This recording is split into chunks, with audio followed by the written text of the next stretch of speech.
저는 지금도 금을 계속 사고 있고 또 금을 살 겁니다. 한 15년에서 20년 안에 고갈될 가능성이 높다라는 겁니다. 만약에 주식의 버블이 뭐 올해 중으로 크게 터진다라고 한다면 금의 상승은 정말 드라마틱한 결과가 나올 수 있다.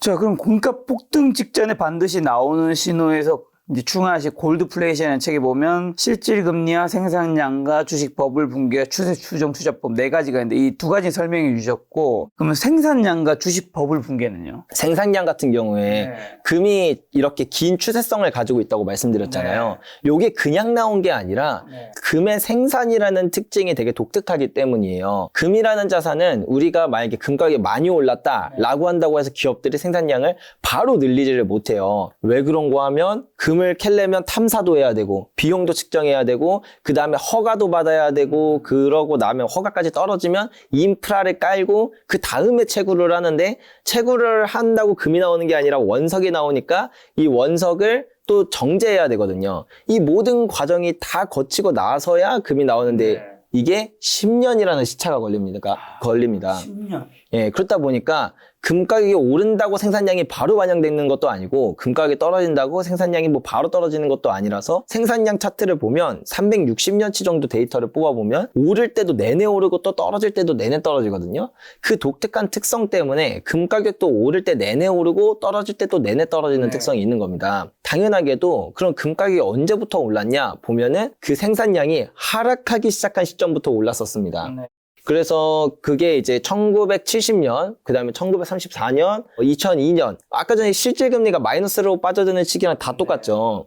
예, 그리고 정확히 2019년부터 생산량도 하락 추세로 접어들었다라는 걸 알 수 있으면서 요런 것도 이제 금가격 슈퍼사이클의 시그널이다, 이렇게 이해하시면 되고, 마지막으로 그 주식 버블의 붕괴가 또 있는데 일단 이게 왜 나오는지부터 말씀을 드릴게요. 일단은 그 주식과 금의 관계가 어떻게 되냐라고 할 때 사람들이 주식은 위험자산이고 금은 안전자산이니까 서로 반대로 가는 거 아니야? 이렇게 생각을 하지만 실제로는 그렇진 않거든요. 예, 주식과 금을 수학적으로 상관관계를 분석하면 거의 상관성이 없다라고 나와요. 반대로 가는 게 아니라. 근데 이걸 사이클을 두고 보면 서로 번갈아 가면서 온다라는 걸 알 수가 있어요. 그래서 예를 들면 1920년부터 1929년까지 주식의 최고 호황기였다가 그 다음에 주식의 대공황이 터지면서 이제 그때는 주식이 거의 21년 동안 완전 빌빌 기거든요. 그때 금은 뭐 1000%가 훨씬 넘는 그런 상승을 보였다. 그리고 그 다음 이제 1950년부터 1970년까지는 금은 아예 맥을 못 추는데, 이때 주식은 또 엄청난 호황장, 니프티 50라고 하는 그런 호황장을 맞이하게 되고, 그 다음에 1970년에서 1980년 이제 주식의 시장이 끝나고 스태그플레이션으로 돌아서니까 주식은 10년 동안 19%밖에 못 상승하는, 거의 뭐 또 똑같이 빌빌 긴다, 이렇게 표현할 수 있는 시기에 금 가격은 뭐 거의 2000%에 가까운 그런 수익을 내고, 이렇게 번갈아 가면서 온다라는 걸 알 수가 있어요.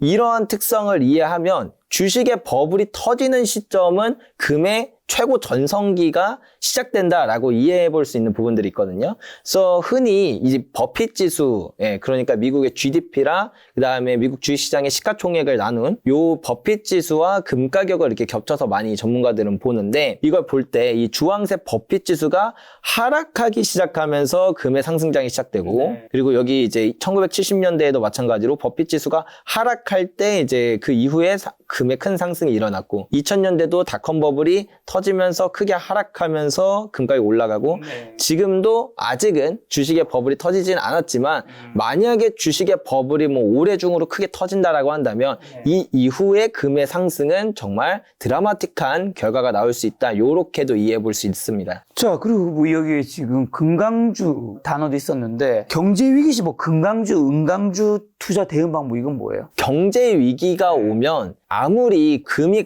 안전자산이고 하더라도 사실은 주식은 자금난에 허덕일 수도 있고 다양한 부분들이 있다 보니까 지수이기는 투자 없다고 하잖아요. 예, 금강 주식들도 가격이 하락하곤 합니다. 금강주들이 그런 경제위기가 올 때 주가가 어떻게 됐는지를 보면은 막 반토막 이상 이렇게 떨어집니다. 그렇기 때문에 만약에 올해나 내년, 요즘에 좀 경기 침체에 대한 우려도 많이 커지고 있거든요.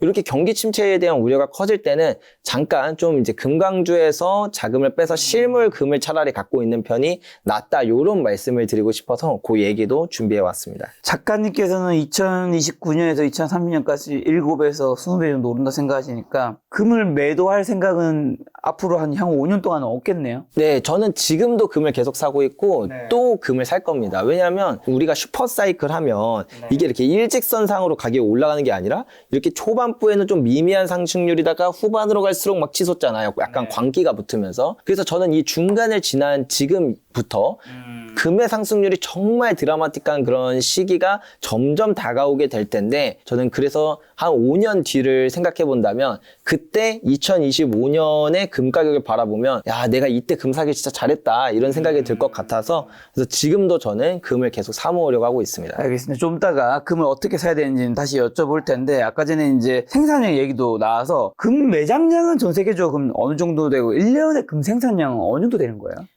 금이 지구상에 있는 모든 금의 양을 살펴보면 한 26만 톤 정도 돼요.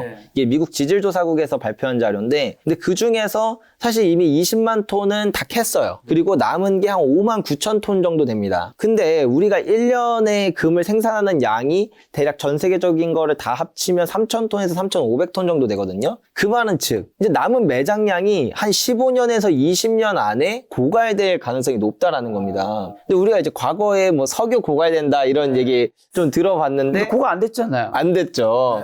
그렇다 보니까 사람들이 야 또 금 어디서 뭐 나오는 거 아니냐 또 만들 수도 있고요. 요즘 다이아몬드도 사람이 만들거든요. 예, 그럴 수도 있지 않냐라고 생각을 하는데 중요한 건 뭐 생산 단가겠죠. 예, 그렇죠. 그리고 무엇보다 금은 이게 지구에서 만들어진 게 아니라 우주에서 초신성이 폭발할 때 만들어졌던 거고 그게 이제 지구로 내려온 거예요. 그렇기 때문에 지구상에 금이 더 만들어질 수는 없습니다. 물론 인간이 그런 초신성 폭발을 만들어낸다면 금을 만들 수 있는데 그게 거의 그러니까 무게를 재도 나오지도 않을 정도의 중량을 만드는데 거의 뭐 1,000만 불 정도가 든다고 해요. 그러니까 물론 뭐 나중에 금 가격이 1,000만 불이 되면 사람들은 만들 수도 있겠지만 결론적으로 금의 고갈은 기정사실에 가깝다. 그리고 지금도 이미 그게 느껴지는 부분 중에 하나가 생산량이 떨어지고 있다고 했잖아요. 실제로 채굴할 만한 금강이 별로 안 남았어요. 단가가 너무 높아서. 플러스 지금 그나마 채굴하고 있는 금강들도 옛날에 좋은 금강은 다 캤다 보니까 여기서 금을 예전과 같이 똑같이 뭐 100g을 캐면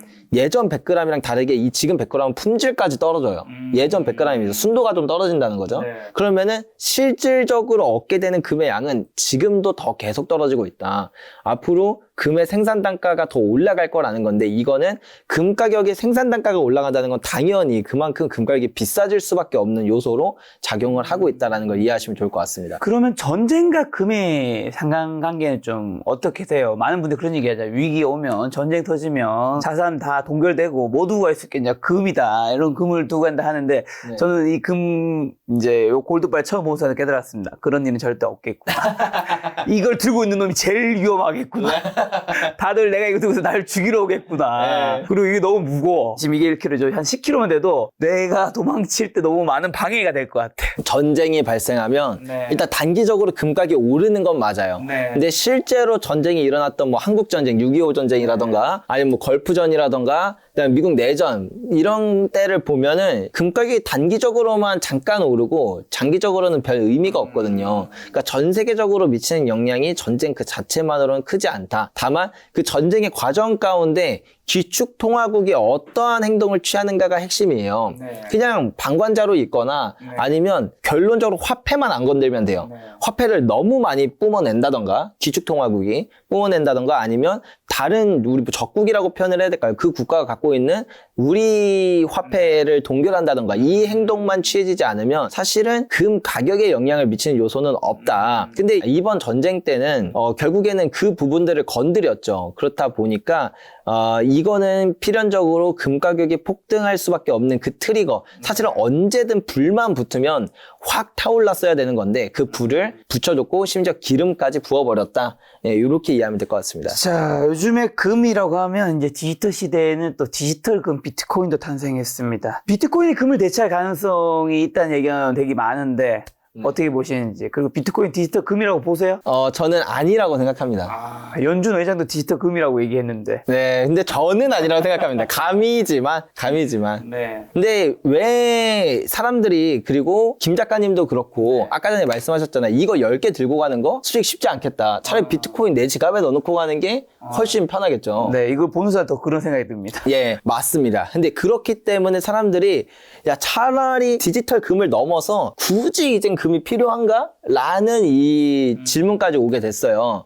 근데 여기서 핵심이 뭔지를 생각해 봐야 돼요. 비트코인은 정확히 말하면 디지털 금이 아닌 건 맞아요. 그리고 비트코인과 금은 다른 자산이라고 생각을 해야 됩니다. 왜 그런가 하면 이 금이라는 자산이 5,000년 동안 돈으로서 쓰였던 이유는 5가지 조건을 만족하는 유일한 자산이거든요. 자산도 아니야. 그냥 지구상에 유일해요. 그렇죠. 네, 그 5가지 조건이 뭐냐면 한정성과 그리고 불변성, 안정성, 분할성, 익명성이에요. 그러니까 쉽게 표현해서 금이 왜 가치가 있냐라고 제가 사람들한테 물어보면 뭐 예뻐서 아니면 과거부터 돈으로서 써와서 이렇게 얘기를 많이 하는데 사실은 그게 아니에요. 더 정확하게 본질적으로 가면 방금 말씀드린 이 5가지 조건을 충족하는 원소가 아예 없어요. 금 말고는. 금이랑 은 빼고는 아예 없습니다. 예를 들면 한정성. 희소하지 않으면 걔가 돈으로서 계속 못 쓸 거 아니에요. 두 번째 불변성. 얘가 막 부식되거나 아니면 뭐 상온에서 녹으면 안 되니까. 그리고 과학적으로 원소들 이렇게 다 빼고 안정성,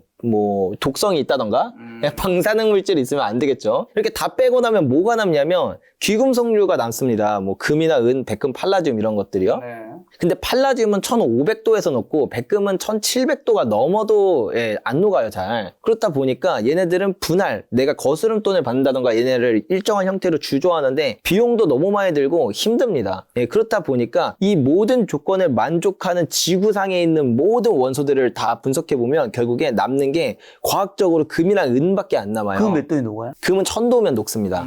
네. 그리고 얘는 물러서 실제로 이렇게 잘라보면 되게 잘 잘려요, 금은. 그리고 이제 얘가 밀도가 높고, 그 다음 점성도 세다 보니까, 뭐 어디로 막 탁탁 튀거나 그러는 경우도 흔치 않고요. 아무튼 되게 이 모든 조건을 만족하는 게 금이랑 은밖에 없습니다. 그래서 얘를 써왔던 건데, 여기에 제가 마지막으로 말씀드렸던 익명성이 숨어 있습니다. 근데 이게 되게 중요한데요. 이제 이 돈이라는 거는 우리 같은 개인이 바라볼 때는 사실은 금만이 돈일 필요는 없어요. 뭐 조개 껍데기가 돈이 돼도 되고, 과거에는 실제로 화폐를 썼거든요. 그리고 뭐 독일 같은 경우에는 담배를 돈으로도 썼었어요. 그러니까 화폐를 많이 썼었는데, 근데 이제 국가의 입장에서 바라볼 때는 이 익명성이 없으면 답이 없습니다. 왜냐하면 이번 러시아 우크라이나 전쟁 때 예를 들어서 비트코인을 러시아가 갖고 있다고 칠게요. 그러면 미국을 포함한 서방 국가들이 러시아산 비트코인 받지 마, 안 받을 거야, 이렇게 딱 단언을 박아버리면 러시아는 러시아 외환보유고라는 그 지갑 안에 비트코인이 얼마가 들어있는 전 세계인 모두가 알 수 있잖아요. 왜냐면 비트코인은 투명성이라는 특징을 갖고 있으니까, 블록체인 시스템이 장부를 조작할 수 없고 모두가 그 장부를 볼 수 있으니까. 그래서 우리가 사토시 나카모토의 지갑에 비트코인이 얼마가 있는지를 웃겼습니다. 네, 비트코인이 얼마가 있는지를 알 수가 있잖아요. 그러니까 이런 것처럼 국가의 관점에서 보면 금은 전략적 자산이에요. 예, 정말 최후의 전략적 자산의 가치를 갖고 있는 게 금이고, 우리가 금을 이해할 때 그렇게 이해를 해야 돼요. 근데 비트코인은 좀 달라요. 국가의 입장에선 비트코인을 갖고 있는 것 자체가 생각보다 큰 리스크예요. 너무 투명하니까. 예. 그렇기 때문에 이제 개인의 입장에서 올 때는 비트코인이 사실 금보다 나아요. 그래서 제가 말씀드리는 건 금이 그런 전략적 최종 지불 수단으로서의 가치는 이게 금을 의미하는 어떤 마지막 수식어다, 그러니까 최종 수식어다, 이렇게 이해하면 되고, 비트코인은 그렇기 때문에 디지털 금이 아니라 이건 이제 로버트 기요사키는 그렇게 표현을 하거든요. 돈은 세 종류가 있다. 신의 돈이 있고, 민중의 돈이 있고, 그다음에 정부의 돈이 있다. 신의 돈은 금과 은, 국가나 이제 그런 큰 기관들이 쓰는 정말 최종 지불 수단의 돈이고, 민중의 돈, 국가가 통제한다던가 기관이 통제한다고 할 때 그 통제로부터 자유로울 수 있는 최종적인 돈은 그런 민중의 돈이다. 그리고 정부의 돈, 국가가 그냥 이렇게 막 찍어내는 그런 화폐들, 이런 걸 이제 정부의 돈이라고 얘기하는 것처럼, 돈이라는 큰 대분류에서 보면은 비슷하다고 느껴질지 몰라도 다르다. 예를 들면 음식점이라고 하더라도 얘는 치킨집인 거고 얘는 곱창집인 거예요. 예, 그렇게 그럼 다르다. 비트코인은 민중의 돈인 건가요? 민중의 돈이죠. 달러가 정부의 돈일 거고. 네네, 맞습니다. 그러면 지금 얘기 들어보니까 지금 작가님은 비트코인이 금과 다르다는 거지 비트코인 자체를 또 부정하는 건 아닌 거예요? 예, 맞습니다. 비트코인은 충분한 가치를 갖고 있다고 생각합니다. 그러면 실제 비트코인도 투자를 하고 계세요? 비트코인에 투자하진 않아요. 왜냐하면 저는 다 가치가 있는 자산이라고 해서 걔네를 다 투자하는 게 아니라 뭐 부동산도 가치가 있고 주식도 가치가 자기 있잖아요. 전문 분야에 있으니까. 네, 근데 그게 중요한 거죠. 얘가 예를 들면 5년 뒤에 어느 정도까지 오를지에 대한 확신이 있으면 투자를 하는데 저가 지금 금에만 투자를 하고 있는 이유는 5년 뒤에 금이 가장 많이 오를 거다가 아니라 모든 자산들을 다 나열했을 때 금은 확실하게 5년 뒤에 어느 정도까지 오를지에 대한 확신이 있어요, 저는. 근데 주식이나 부동산이나 비트코인은 제가 좀 부족하다 보니까 아직 그거에 대한 확신이 안 서서 그래서 차마 그쪽에 돈을 가려다가도 금이나 한 돈 더 사자 이렇게 되고 있는 것 같아요. 그러면 이제 비트코인과 관련해서는 마지막 질문으로 이제 비트코인 시총이 지금은 모르겠지만 요즘에 갑자기 폭락을 더 많이 해서 얼마 전만 해도 은시총보다 넘어섰잖아요. 네네, 알고 맞습니다. 계실 겁니다. 네. 그리고 금시총의 한 7분의 1 정도까지 왔었는데 지금 차이가 좀 더 벌어졌겠지만 이제 혹자들은 한 뭐 10년, 20년 내내 금시총 정도는 된다 이런 얘기안이 있잖아요. 네. 공감하세요? 가능할 수도 있겠죠. 네, 근데 이제 요걸 생각해 봐야 돼요.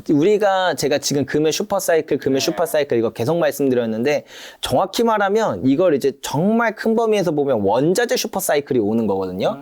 그 안에서 당연히 금도 하나의 원자재라는 네. 그 실물 자산에 속해 있다 보니까 금도 슈퍼사이클이 오는 거고요. 그래서 이 비트코인을 어떻게 바라볼 거냐. 그러니까 자산 분류로 볼 때 그냥 암호화폐라는 새로운 자산으로 볼 거냐? 아니면 금처럼 원자재라는 어떤 원자재 표현 좀 애매하긴 하지만 상품이라는 자산의 상관관계? 그게 원자재 쪽에 더 가까울 거냐? 이거를 두고 만약에 암호화폐가 그 원자재 쪽에 가깝다라고 한다면 이번 금의 슈퍼사이클, 원자재 슈퍼사이클 때 금도 폭발하고 뭐 석유도 폭발하는 이런 대인플레이션 시대를 맞이하게 될 수도 있지 않을까 싶습니다.